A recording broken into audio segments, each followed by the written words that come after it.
Welcome everyone to Wolfer TV. My name is Carmen Tanner Slaughter, and we are here tonight with Sadeqa Johnson. Sadeqa is a former public relations manager who worked with several well known authors before becoming one herself. Her debut novel, Love in a Carry On Bag, won the 2013 Phillis Wheatley Award for Best Fiction.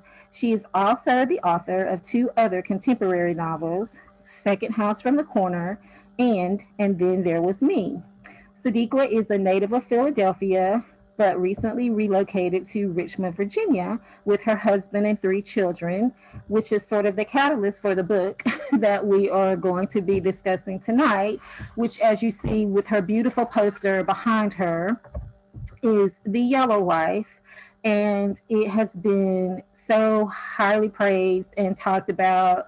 All the pre-pub talk about it got me intrigued. It's like one of the most highly anticipated historical novels of 2021. So welcome, Sadeqa. Thank you, Carmen, so much for having me. I really appreciate it. Oh, of course. We're just glad to have you tonight. So the first question I have is, after writing three contemporary novels, you did like this amazingly seamless to the reader and to those of us who probably weren't sitting with you in your writing space at night trying to write this historical novel. Just you jump from contemporary to historical. So I thought it would be cool if you kind of tell everybody a little bit about what led you to make that switch from contemporary to historical with Yellow Wife. Yeah. So it wasn't anything that I had planned. It wasn't intentional, Mm-hmm. really. I had written the first three novels. I was kind of in that in between space of trying to figure out what was next for me. And I was just kind of open to different ideas. We had only lived in the Richmond area for about maybe maybe about 8 months when we had some friends come down from New Jersey to visit us. And we were looking for an activity that we can do as a family with our kids, with their kids. So we decided to go for a walk on the Richmond Slave Trail. And the Richmond Slave Trail is along the James River. They have 17 different markers along the river that explains what happened as the enslaved came ashore in the Richmond area.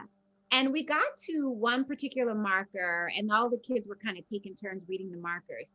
And we got to that talked about the Lumpkins Jail.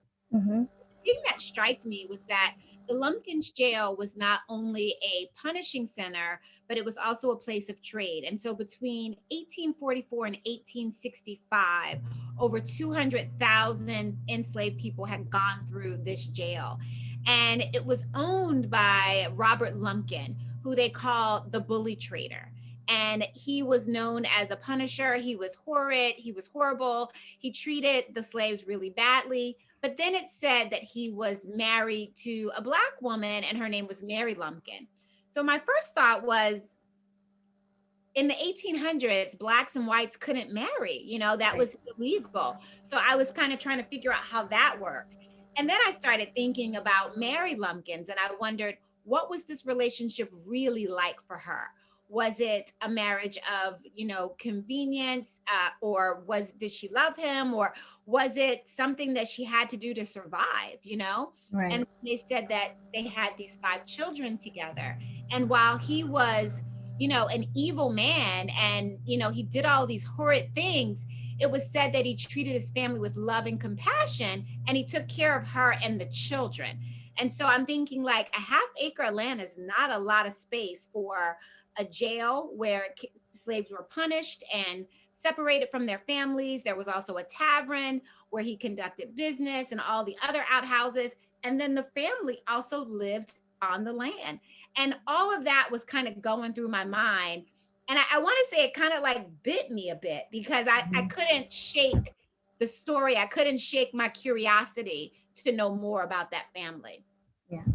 So when you because I know sometimes when you visit like historical places and you just kind of feel the energy of the people who lived there before. So when you finally like decided to write the book, did you go back and visit that location again, or did you just do everything from the research that you found about her and like some of the other Yellow Wives. I know you found a couple of other people doing some of the ledgers and reading some of those things. So, did you ever go back there and visit while you were writing?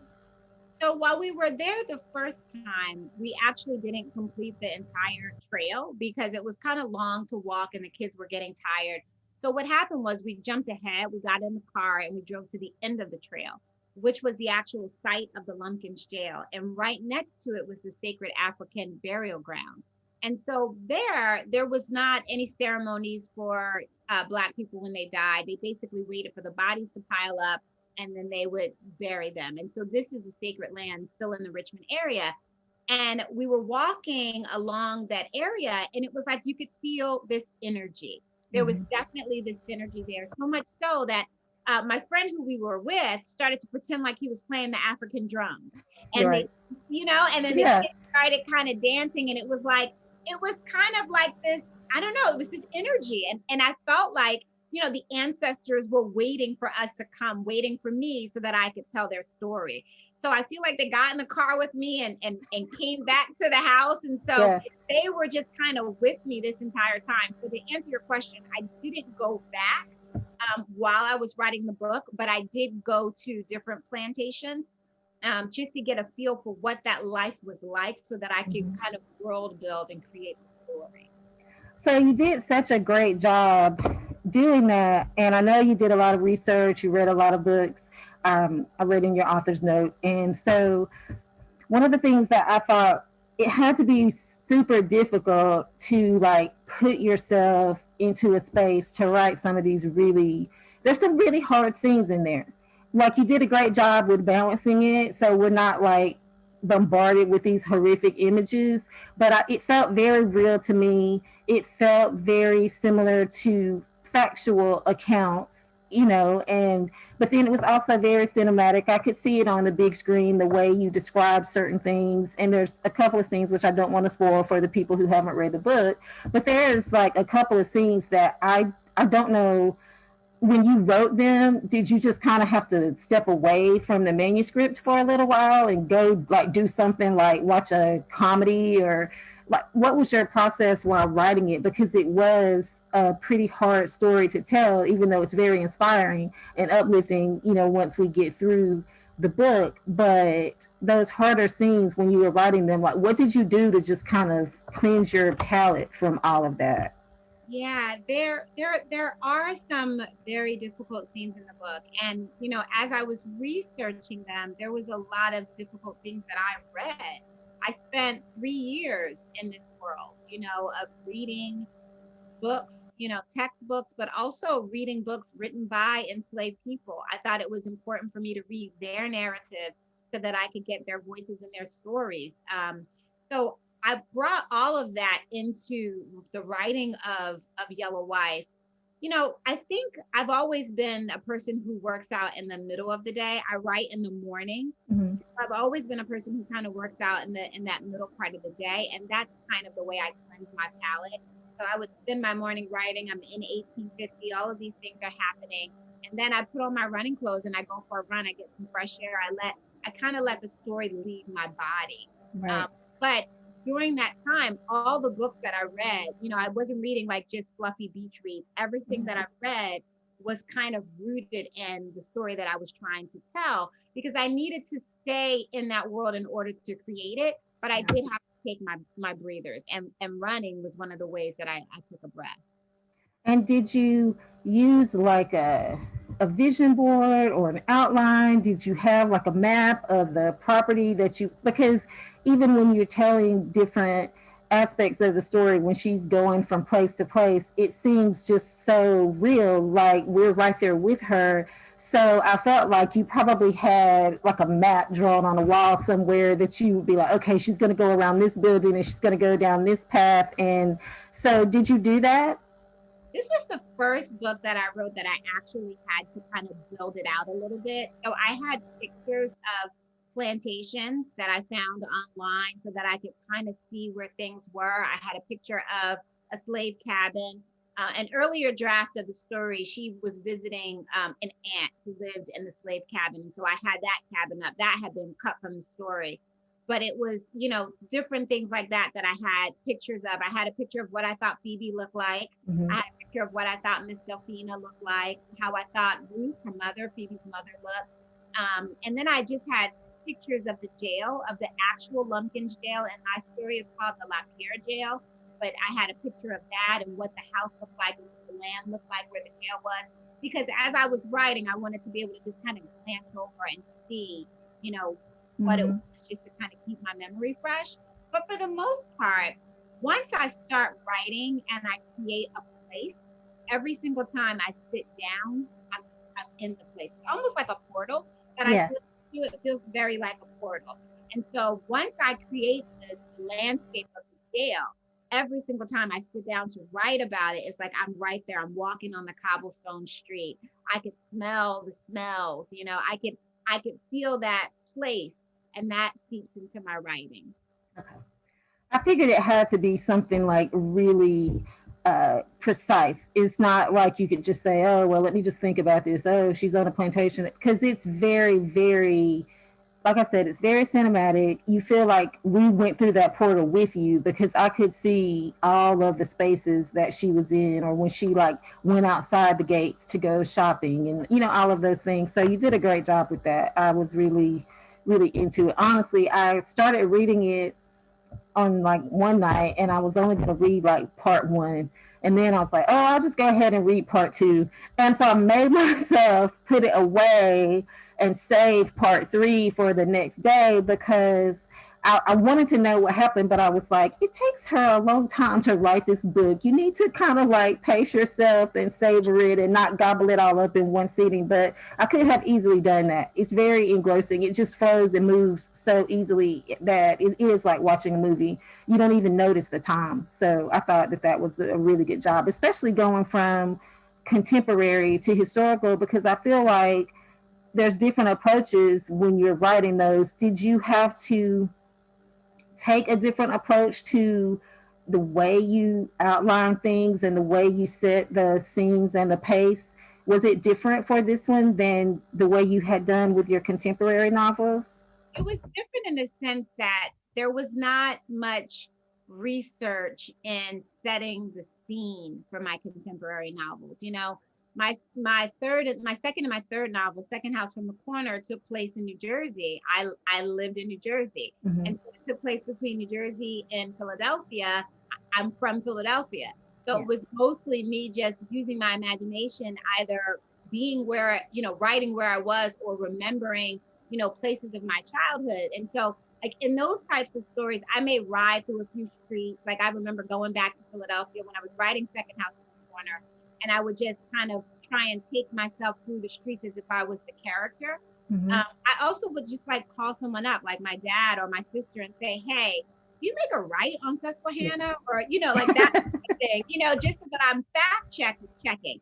But with Yellow Wife, it was completely different. I did find a historian here in Richmond who knew a lot about, what the Richmond streets were like in the 1850s. And, he told me, don't forget, like when they come into a building, they might scrape the muck off their boots, and just little details like that, which is going to make the story pop up off the page. Word choices, sometimes I would have to check, is that too contemporary? Is that a word that they would use at that time? So it was a lot of kind of fact checking, researching, trying to stay close to the time, but also give myself the space to let my imagination go and let the fiction really breathe. Yeah. I wondered about that. And then I just had to say that one of the things I loved about this book, even though it's Phoebe's story, and, I did love that theme of motherhood that was in there, because the relationship with her and her mother was just such an important part of the way she was able to survive what she experienced, and then her love for her children, and the things that she was willing to do for them. So when you started writing, was that something that you really wanted to come out throughout the novel? Was the I know you're a mother, you have three, your kids are teenagers? Yeah. So you have three children. So like that mother love was just so strong, and it was sort of what gave Phoebe her backbone from the very first chapter, and the way her mother talked to her about who she was and who she came from. And so I wondered if that was something that you sort of planned, or did it just come out through the writing as the character spoke to you? I would say in the beginning, the thing that drew me to the story was Mary Lumpkins and those five children. So, just that thought of how far a mother would go to protect her children, how many sacrifices would a mother make, Mm-hmm. for the good of her children. That was kind of the beginning nucleus that was planted in my belly about writing the story. So that was kind of the overarching theme. I think as I got deeper into the story, the story changes. I do start with an outline. I have kind of a formula, like an outline, but I leave. It's almost like a coloring book, Yeah. a coloring page. You have the drawing, but then you have to fill it in as you go. And so I have my certain plot points that I need to get through the story, but I don't always know every single detail. So while that was my thought starting the story, was like, what was that like for that mother? As I get into the story, certain themes will pop up and they'll start to grow. And Yeah. I think that's what happened with the motherhood theme. It was beginning, but it also kind of grew as I wrote the story. Yeah.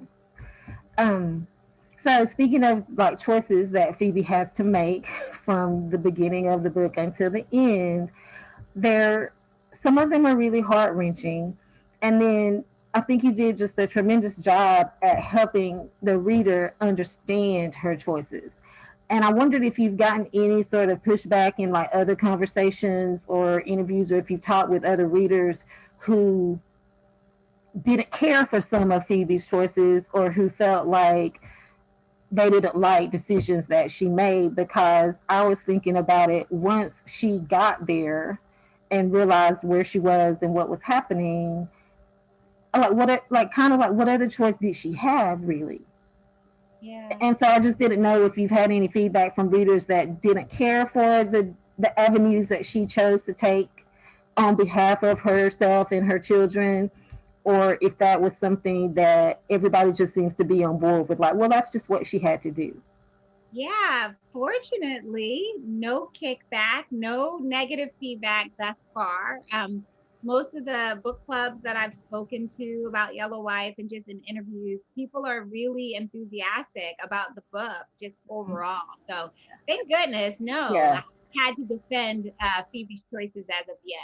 Good, because I mean, and I know maybe it's different if you are a mother, but I was saying to myself when I was reading it, well, that's what I would have done, you know, throughout the book. But then I just wondered if there were any people who had um, kind of given you any pushback about decisions that she made. So, speaking of choices, without spoiling anything in the story, the way that the book ended, the conclusion, did you know from the beginning that that was how it was going to end, or did that just kind of play out as you continued to write? It played out as I continued to write. I actually had a similar thought of how it was going to end, but it wasn't the way it happened. I think I don't know, maybe five drafts in before I actually saw the full ending of the story. It took a while for me to really know what happened. Yeah. Um, at the very end, the epilogue, the first epilogue that Phoebe wrote to her daughter, that I knew, but I Mm-hmm. didn't know prior to that. Like I knew that page, I had that written. And I didn't know that I was going to write a second letter until probably the very last draft, right before I Oh, turned wow. it in. The Yeah. second letter just came. Like it was, I just was thinking it and feeling it. And I thought, let me just write this down because I need to catch it while I can feel it. And I loved it. And when I sent it to my editor, she thought, well, do we need, is it too Mm-hmm. much? And I was like, well, let's just leave it in as it goes through copy editing, and then we'll figure it out right before we send the book for submission. And then it stayed. So a lot of times things it just happens.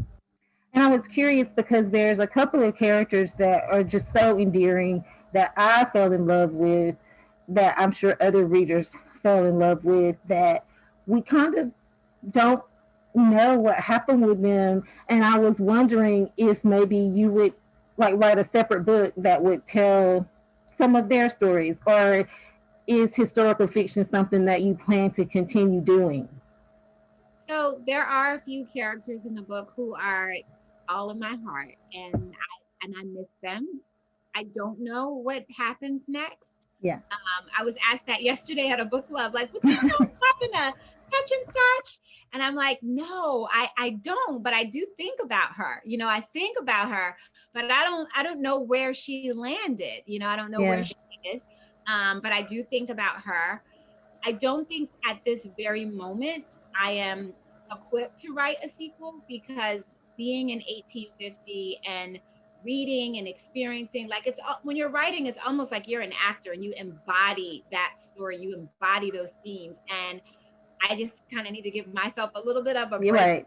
from being there. So the next book I'm writing is still historical fiction, but Okay. I've brought it up a little bit to the 1950s, which, the 1950s has a lot of heartache, segregation and things of that nature. So it's a different heartache. But I need to kind of give myself a minute, and I never say never. Yeah. It's funny, all of my novels that I write, people are always asking me for a sequel. And Mm-hmm. it's a great compliment to me, but at the same time, it's like, if I only could split myself in two, I could Yeah. have one Sadeqa writing all the sequels and one Sadeqa writing all the new material. So Right. for now, I am working on something that's another standalone. Now, I was just curious because I was thinking there's a lot of writers I know who started in contemporary and they've moved to historical.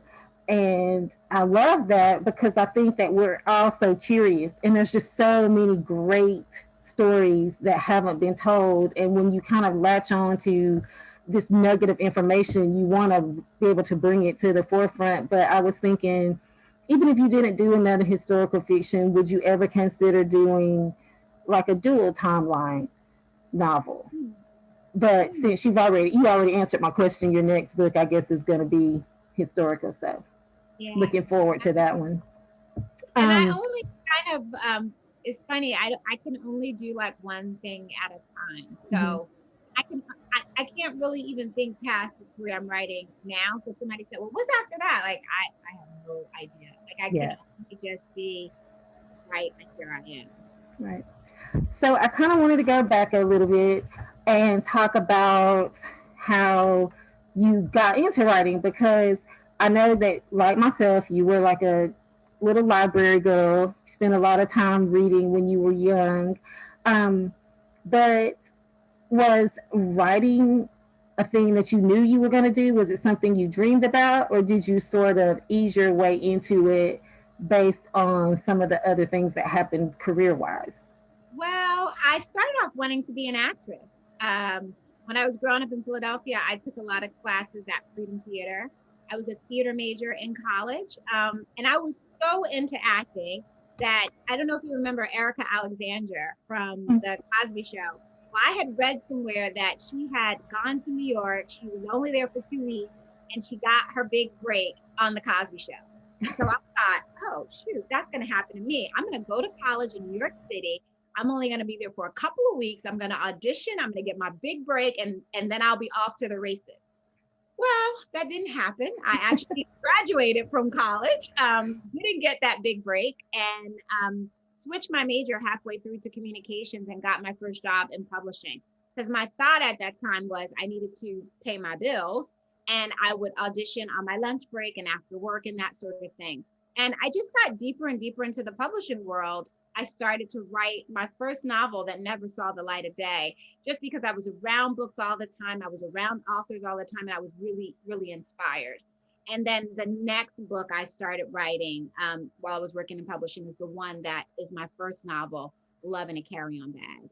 So in publishing, I was a publicist, which is, I basically took authors to their different engagements at Barnes and Nobles, or when they had interviews at the Today Show and that sort of thing. And back when I was a publicist, there was no like social media. So it was all like radio, Right. television, and film. But I spent a lot of time with these authors in cars and that sort of thing. So I would pick their brain. And I was using it really as an opportunity to learn the business of what it was like to be a writer. So that when I got on the other side of the table, I knew the game, I knew what to expect, I knew how to thrive. So that was the biggest lesson that I was getting while I was doing that. And at the same time, I was writing on the way to work. I would close my door every day at 4 o'clock, type everything into my computer. You know, it was back when you had those big shared printers in the middle of the office that everybody Yeah. So I would have to run to the printer to make sure that nobody else came and knew that I was writing a novel, you know, and so I would take it off the printer, and I did the same thing every day. So it was definitely a gradual process for me. I had gotten to the point where I thought my first novel was ready and that I had made a contact in the industry and that I would be able to sell my book. I got pregnant with my first son, and I decided I was going to stay home and be, you know, a New York Times bestselling author. I mean, it was just going to be that easy. Of course. Yeah. Easy. Well, I got a great agent. She took my book to market. And there was, I think, maybe 10 editors read the book and got to the last editor. The first 9 told me, no, no, sorry, it's not right for us. The last editor said, I like the book. Give me the weekend to talk to my boss about it. I'll get back to you on Monday. Well, Monday comes, she gets back to us and she says, sorry, we can't buy your book. So I am distraught at this point. And my agent said, Sadeqa, why don't we take like 6 months off, let the market kind of cool off, and we'll try again. But, you know, I had, at this point, my first novel took me 10 years to complete. So I was kind of out of time. I didn't have 6 more months. So my husband convinced me, you know, that, you know, he's an entrepreneur. We both come from families that are entrepreneurs. And so he said, why don't we just start our own publishing company and get this done? And that's what we did. So we hired an editor who is now my agent. So we've been together since the very first book. Oh, wow, that's great. And I was like wearing 75 hats. I was calling up bookstores as the sales manager. As the sales manager, I had a fake name. I was like, oh my gosh, this is Dee Dee Murray. I have this great new book, Love in a Carry-On Bag. Would you like to carry it in your store? And so I was doing everything to get that book into people's hands. We literally went to every book festival up and down the East Coast. I was like selling Love in a Carry-On Bag at the Harlem Book Festival in like 95-degree weather. I mean, we had to really, really hustle. And, you know, this business is not easy. You've got to put your blood, sweat, and tears into it if you want to get anywhere. And so that was the beginning. And now, you know, I'm on my 4th novel published by Simon & Schuster, and I'm officially international bestseller at this point. Congratulations. I mean, it's kind of interesting because you were able to be prepared on so many levels that a lot of people wouldn't have that same advantage trying to do the whole self-publishing, but you already knew the ins and outs, and like Dee Dee Murray, you knew. So you knew how to kind of get yourself into the spaces that you needed to get into. Even in a lot of first-time authors, they don't even have that, even if they get a deal. So I mean, that's great that you had that and that he pushed you to do it and not wait. So, and I did love in a Carry-On Bag, by the way. I read that one too. Yeah. Thank you, Carmen. Yeah, that's a really. Since that was my first book, it seems so like far ago. So when people read it, it always makes me feel like. And see, that's another one that I would think like, gosh, you really could write a sequel because it's been so much time, and like, where are they now and what are they doing? So, but I know we're not going to do sequels right now. I will tell you this about Love in a Carry-On Bag. I'll tell you 2 things. One, I do know where Eric and Warren is. So I actually was going to write a sequel. And then There Was Me came up, which is my 3rd novel. And my agent was like, I think you need to kind of keep growing.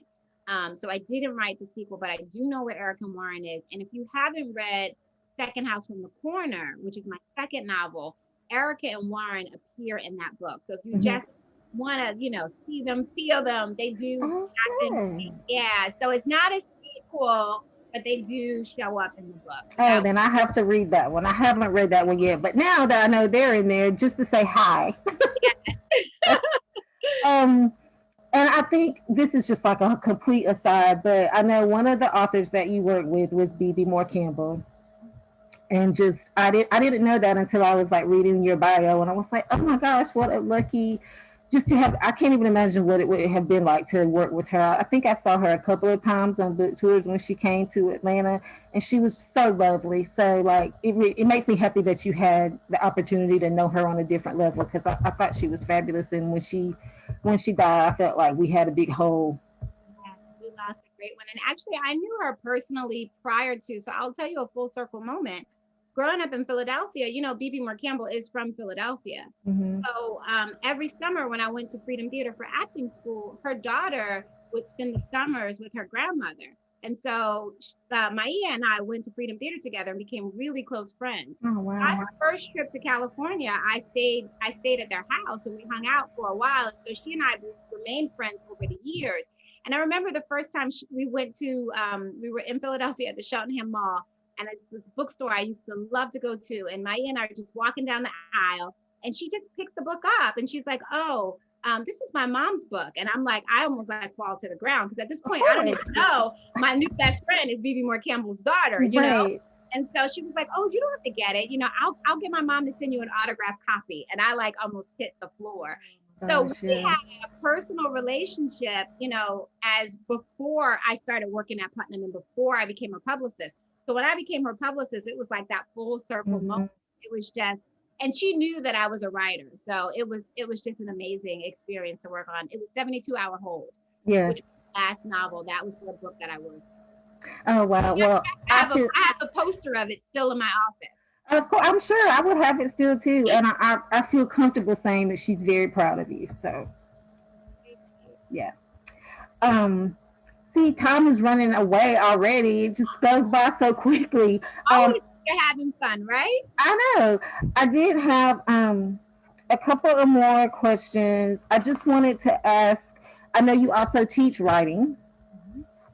and you do workshops and everything, and we have like a very active writers group within the Wolfer community, and I'm sure some of the people who are watching this as well might have aspirations of writing and being published.